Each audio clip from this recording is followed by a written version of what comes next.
Ngayong long weekend, maging I am ready sa ulan sa iba't ibang panig ng bansa.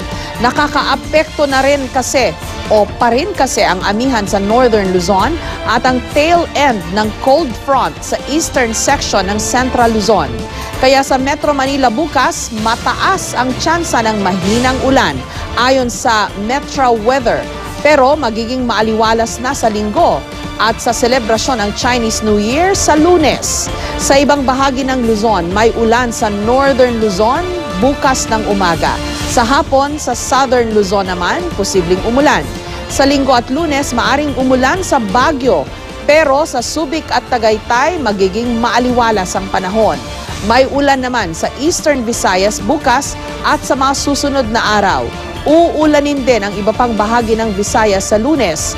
Habang bukas ng umaga sa Mindanao, asahan ang ulan sa eastern section. Sa Linggo, maaliwalas na sa malaking bahagi.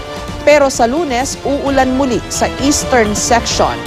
Yan ang latest mula sa GMA Weather. Magplano para sigurado.